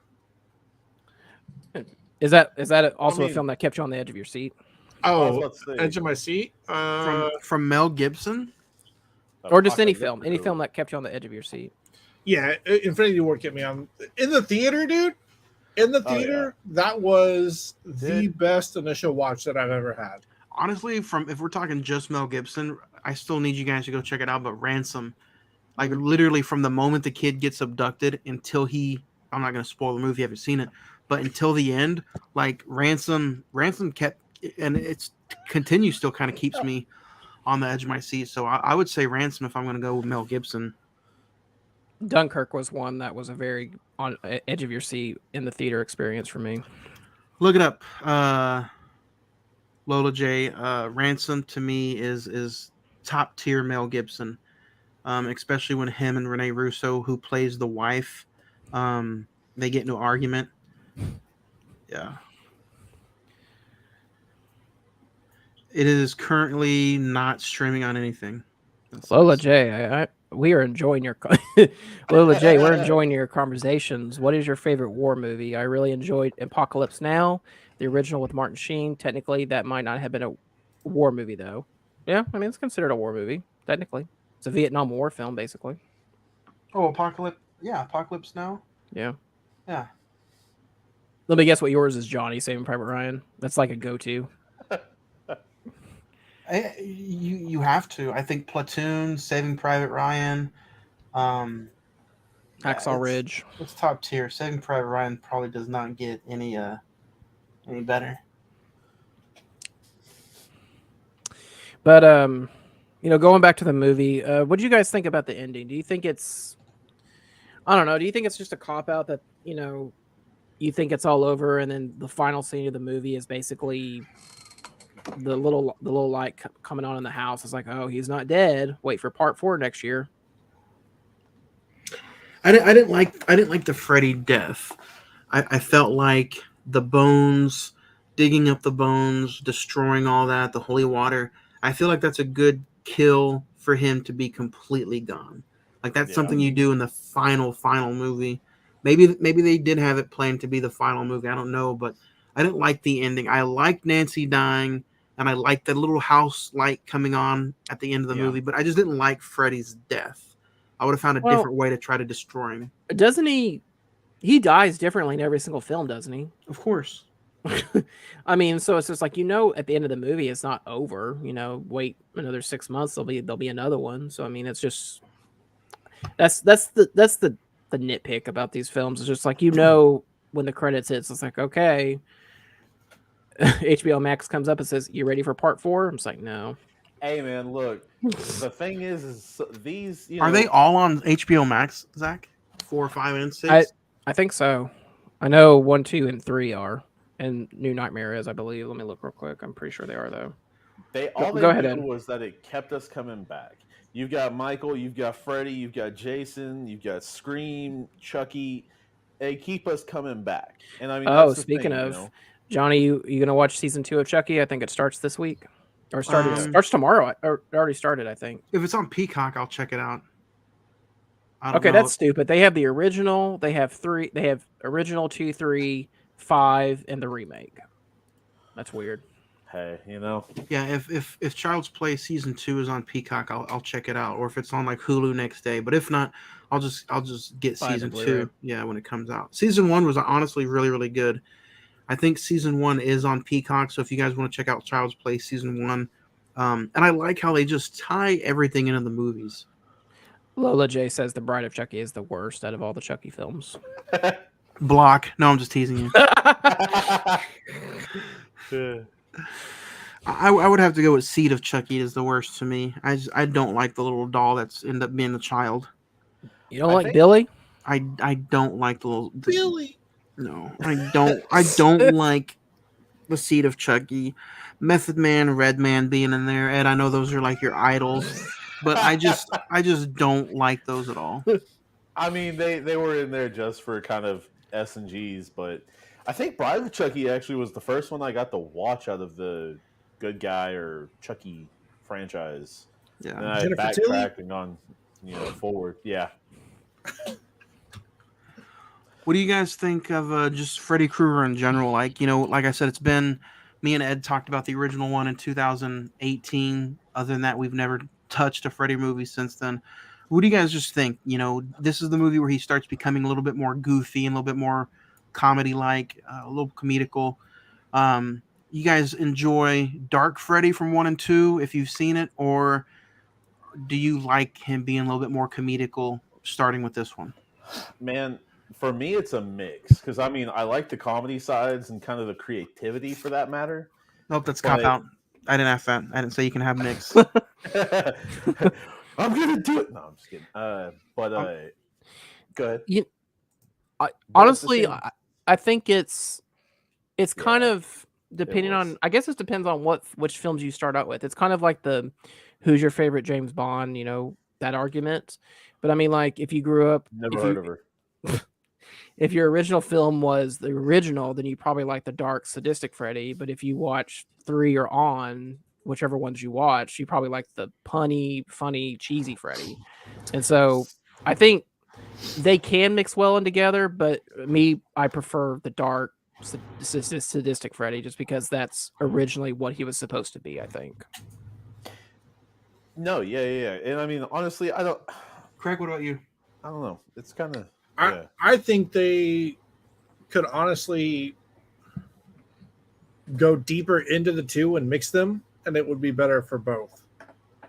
I feel like the cheesy is just it's cheesy, but I don't know. It can go too far. I feel like as a character as a whole, if you were to make him more evil and not as balance it. Yeah. No, you could make him more evil, but you could make him funny in a cynical way. 3 is probably the best balancing you'll get out of any of the movies. After 3, he is way too cheesy. Yeah. So, and if you want to see him at his cheesiest, Freddy versus Jason, it's almost like he has one-liners throughout the entire movie. Yeah. Yeah. But that's what 2000s wanted. 2003, yeah. But by the time you get to Wes Craven's New Nightmare, he's basically a demon, pretty much. Like even the makeup is just a lot more like darker, sadistic, and like more menacing. Yeah. So I guess Ed's dog has an opinion about the matter. So Yeah. Favorite scene? Mine's gonna be the puppeteering scene. Puppeteering. Zach? I'll say Philip's death, and then I'd say that's probably like the biggest highlight of the film is because when he races out of the bed and you just see those tendons. It's disgusting. That's the Johnny Depp kill, I think, of this movie. Yeah, I would agree. Philip's death and Jennifer's death are the highlights of the movie. Ed, what about you? Same? Philip, yeah. I mean, Philip, and then a close second for Jennifer, just because, they're the creativity of those two. Welcome to prime time, bitch. Those are funny. Hey, the first pun he does. That's the one that stays throughout. Like it's more memorable, just because it's funny. You can use that one-liner to people, but Philip's death was the best. All right, Edward, start us off. What's your star rating for this movie? I'm going to give it a 7. Really like it. Definitely watchable or rewatchable for that matter. But yeah. Craig? But no country. Okay.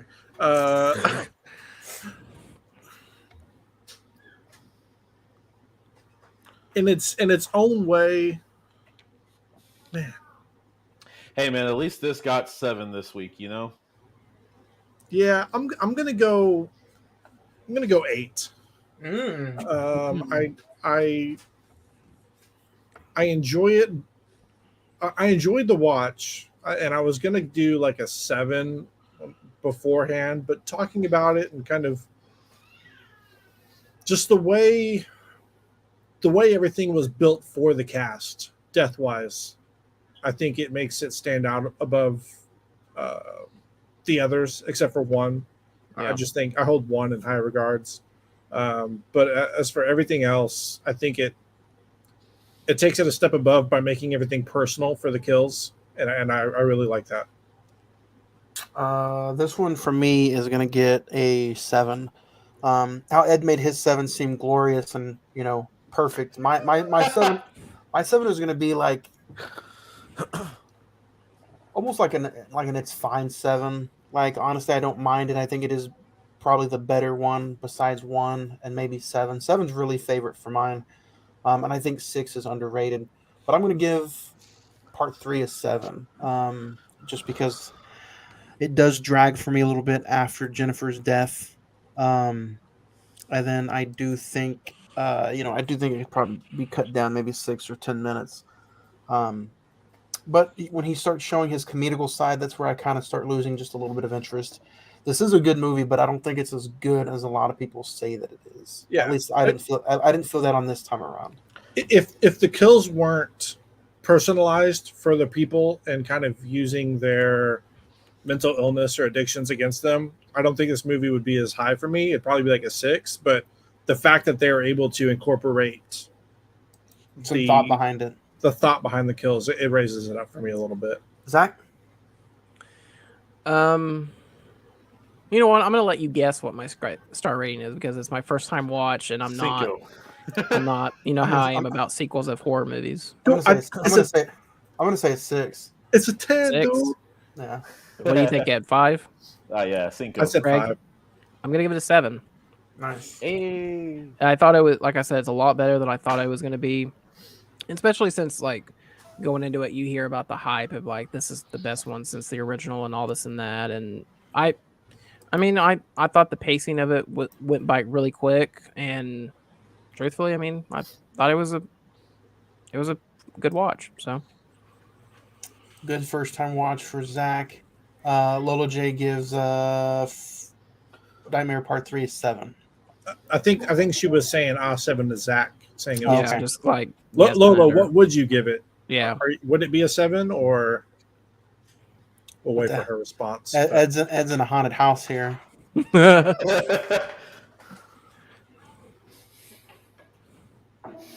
Whoa! Turn the lights back off.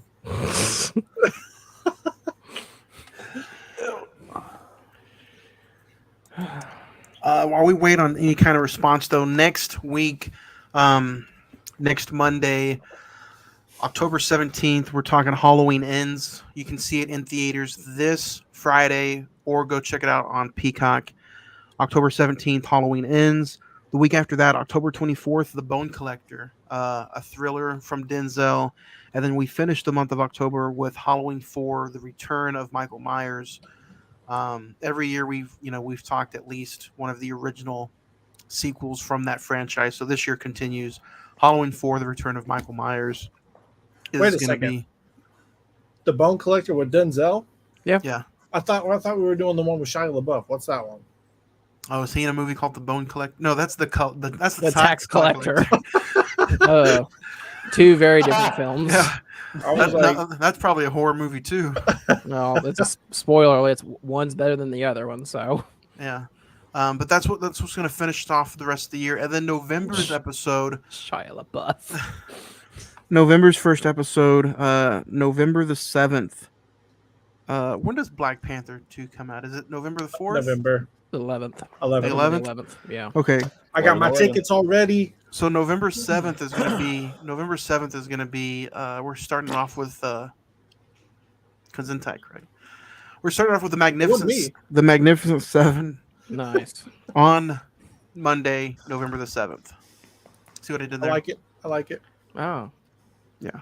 See, that's why I get paid for Johnny big looked at the bucks. calendar and was I like, know. Oh, dude, I gotta we're gonna find do the that. 7. Dude, I gotta find the 7. So we kick off the month of November with Magnificent Seven, but now we can get into some emails. I gotta find it. You gotta give me a second. I didn't have. Yeah, this just do the ready. mail time. Do the mail time voice. Mail time. That's gross. He's actually surrounded. Hold on, I got it. The mail's here. Doesn't that seem a lot better? Edward, are you in the bathroom? There was really good echo in that room. No, So yeah, he's not gonna go. He's not gonna go to the bathroom. You guys can send us emails and let us know your star ratings or your favorite, or, whatever we go through for any of this. Adley, what would you give Nightmare on Elm Street 3? 1 out of 10. 6-0. 6-0. Oh, 6. 6. Yeah, that's a 6. 1-2. Freddy's coming for you. She don't know that yet. Hey, calm down. I need to go on this side. So, Brian says Nightmare 3 has always been my favorite Freddy movie. I can't wait to hear y'all's thoughts on this. I would have to give it a 10. Oh, nice. Very good. Jamie, Signs was a good first-time watch. I do feel like it's just a generic M. Night Shyamalan movie, though. No big reveal at the end. To me, it was just okay. 6 stars. That's fair. Sean says Nightmare on Elm Street 3. I think it gets overlooked. I haven't seen it in a while, but I truly believe it's a movie that defined the 80s, and this made Freddy more popular. 9 stars. Gabriel says my top 5 Mel Gibson movies. Number 5, The Beaver. Number 4, Get the Gringo. Number 3, Father Stew. Number 2, Lethal Weapon 4. Number 1, The Patriot. Sam G69 says Rings of Power is a good watch, but it truly was not needed. As a fan, I'm a big fan of the Peter Jackson movies, but Rings of Power is just not needed. 6 stars for whatever episodes I've all the way continued through. Whatever episodes. Is he keep track? He is a big fan of Nightmare 3, best in the franchise, even the original 10 stars. Damn. Kennedy says Signs is a joy as always, 8 stars. There you go. Sarah 97, Nightmare 3 is the 3rd best in the franchise, 8 stars. And then we'll end. Philip says Nightmare Dream Warriors is absolutely the best in the franchise. I like it way better than the original as well. 9 stars. There you go. Everybody is giving this movie 9 and 10 stars. Like I said, it has a very popular fan base. Next week, Halloween ends. Are you guys excited? Yeah. As long as it's not a chase from point A to point B. Like the last movie. The house to the hospital. So it's supposedly the final chapter. Halloween ends. I'm a little skeptical, the way Halloween Kills ended, but I think nonetheless we're gonna get a good movie, and I think it's gonna be entertaining. So, Ed, do you have anything else you want to sprinkle on Dream Warriors before we get to Halloween Ends? No, man. Been a great episode so far. Happy to hear that the subscriber count went way up like that for the productions. 53,000. That was as of an hour ago. Yeah. The video's at 19 million views that blew up.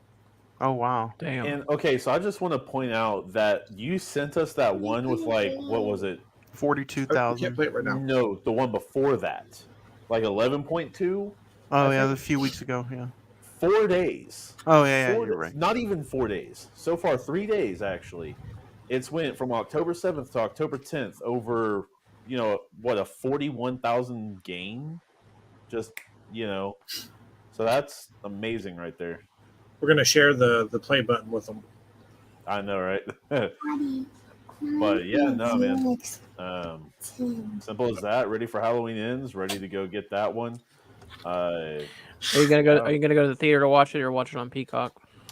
Gonna be doing some different things, so I'll have to be more home based for the next week and a half. So. He's got COVID. Watch it. No, no, I do not. Craig, what about you? You going to the theater? You going to stay at home, watch it on Peacock? It depends. If I have the time and I'm able to go, I'll go see it. But because I get 3 movies a week, so nice. I should use it, but we'll see how it goes. Yeah. Zach, you have any final thoughts on Dream Warriors, or are you headed to the theater to check out Halloween Ends? I'm actually gonna go see it in theaters this Friday. So I just hope this trilogy that David Gordon Green and Danny McBride have created, I hope it ends on a high note and it sends Jamie Lee Curtis, Laurie Strode off in a bang. So that's all I ask. I have this theory, and I want to see what you guys think. I just got done finishing Dahmer, of course, and it made me really think a lot about Michael Myers. So I wanted to point this out. What do you think it would be? Would you think it'd be pretty cool for the ending to be how Michael gets the Dahmer treatment, to where the ending doesn't necessarily see him really die, but yet they want to take his brain out and just see what the hell's going on with Michael and see why he does what he does. So you have an ending to where somebody wants the brain to be saved, and then the other one's like, no, let's just destroy it because he needs to go. I literally thought you were about to say. He's what? He got CTE, concussions. Nah, I thought you were gonna say it's where he eats Jamie Lee Curtis's Laurie Strode. I was just like, oh my god. Oh hell! I mean that's the only thing left that Michael hasn't done. So it wouldn't surprise me if he becomes cannibalistic at the end. That's a different Halloween, Ed. Yeah, I know. That's he converts Jamie Lee Curtis to be a serial killer with her, dude. And then it's Halloween Extends. No, I don't know. Halloween Extends. Forever and ever. Swear to God, in 2 years we get Halloween Extends, Craig. You. Halloween, we back, bitch. Halloween Extends. But I mean, if they do actually kill Michael off, then I do think that it would probably, especially the way they started the 2018 Halloween, they were wanting to see what made him tick, for that matter, like why he did what he did and what he's been up to and why he is how he is. So I mean, so you can hear our thoughts on Halloween Ends. We're gonna go through it next week. I think it's going to be fun. So hopefully we get a good ending. Zach, Ed, Craig, unless you guys have anything else, I think that's going to do it this week.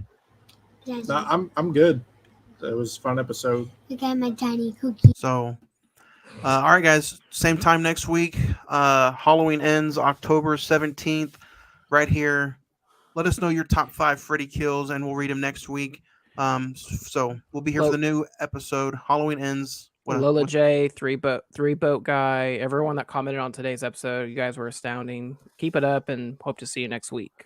Next week, Halloween Ends right here on the Cine-Men Movie Podcast. Later.